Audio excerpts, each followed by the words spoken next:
You're listening to Procurement 6, the weekly podcast from the team at Art of Procurement that summarizes this week in procurement in just 6 short segments.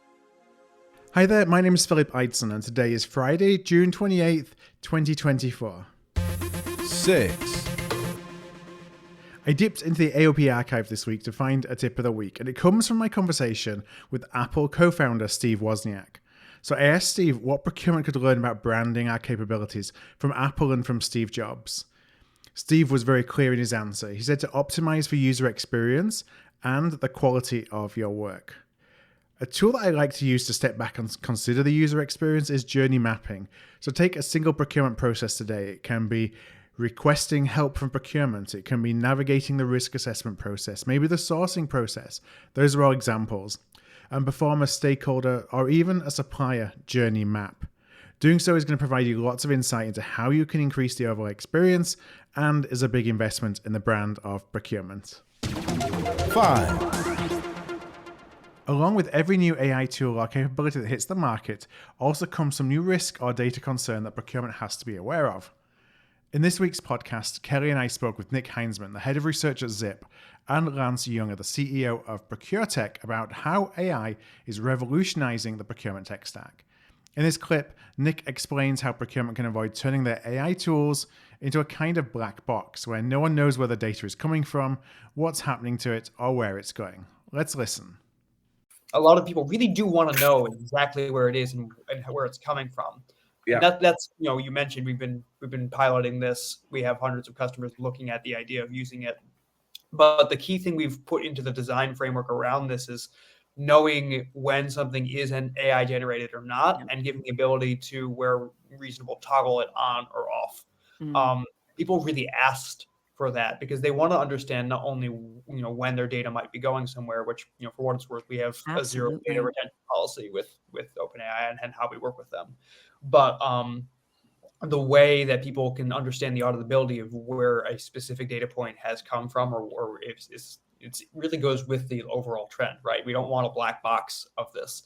So the embedding is important and to make it seamless, but highlighting very clearly where something comes from AI, where it's being used versus not, so they can query, and then also give feedback. Every time we give an instance of using AI in our platform, we offer the ability also to provide feedback to what the output was. That helps us refine over time as well. We don't want to make this promise or overpromise of what it can do today. We want to actually collaboratively build and test with you all. So really it's about a question of how do we embed this in a way that makes it useful, but not necessarily embed it so it's, behind the scenes, you don't know where it's coming from. To listen to the full episode, go to artofprocurement.com/podcast or search for Art of Procurement to subscribe wherever you listen to podcasts and click the link in today's show notes. 4. In this week's episode of Art of Supply, Kelly Barner looks into the supply chain and ownership structure of Red Lobster, the largest US seafood chain that's based here in Orlando in Florida, to understand how it took more than an all-you-can-eat shrimp offer to bring them to bankruptcy. Although the all-you-can-eat storyline generated a lot of buzz after the chain declared bankruptcy in May, there are more likely factors in their downfall. One is the former owner's decision to sell all of the chain's real estate and then lease it back to them in a series of agreements that became financially untenable. Another was the decision to eliminate all shrimp suppliers other than Thai Union, who also owned most of the company until they surrendered their stake. Being owned by your largest supplier is certainly not a simple situation. This is Procurement 6 from Art of Procurement. To get notified every time an episode is published, go to artofprocurement.com/subscribe. 3. My good friend Mark Hollyoak posted an interesting question on LinkedIn this week. Should procurement professionals get bonuses on savings, like sales professionals get commissions on sales? And it's a topic of conversation that I remember having almost 25 years ago, back in my automotive purchasing days. With good reason, the amount of money we were saving, it was very attractive, I think, from the idea of getting a bonus from those savings.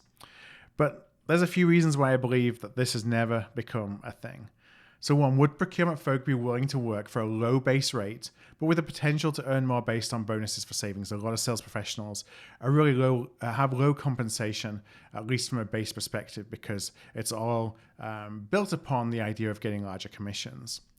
The second, would that mean that the best procurement talent would leave every 12 months to find another business with low-hanging fruit from a savings perspective that they could squeeze and then move on again?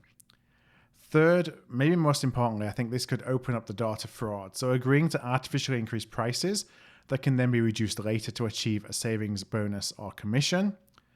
Next, I think we'd need to do a much better job of being able to show that claimed savings actually equal real savings, and that would include being involved post-contract signature, on deal governance, on compliance, make sure there's no spend or savings leakage. Not necessarily a bad thing, but it would require a lot more involvement from procurement through the entire process. And fifth, we'd also need to do a much better job of demonstrating that any gains, any savings, were actually caused because we were in the room, versus happenstance or general market trends, or something that a stakeholder that asked just the right couple of questions could achieve, or that just ran a process that could have achieved.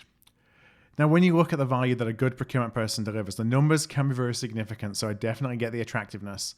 But I do believe this to be a non-starter, and it probably wouldn't help us on our quest to position procurement as a driver of value, way beyond savings. 2. In this week's episode of the Sourcing Hero podcast, Kelly is joined by Chris Lance for his monthly interview. This month, they call attention to the critical role that Japan plays in today's semiconductor supply chains. While most of us are focused on Taiwan, China, and even the US, Japan is currently investing 1% of their GDP to make sure that when the US sits down to move the semiconductor supply chain away from China, they have to get a seat at the table. To listen to the episode, you can search for The Sourcing Hero wherever you get your podcasts, or head to una.com/resources. 1. Before I let you go, I want to share the latest white paper in the Art of Procurement Resource Center. It's called Turning Contracts into Strategic Business Assets with AI, and it's written in collaboration with the team at Ironclad. So in this paper, which is available for download now, you'll learn how AI eliminates manual contract management tasks and services key insights that drive value for the business, best practices for gaining alignment with legal on contract governance, and the business-wide impact of optimizing contract management with AI. Again, you can click the link in today's show notes or visit artofprocurement.com/resources and click on the white papers tab for more information. Thanks for listening. We'll be back next Friday at 6 a.m. U.S. Eastern Time. If you've enjoyed this pod, help us grow and tell your peers to search for Procurement 6 wherever they get their podcasts.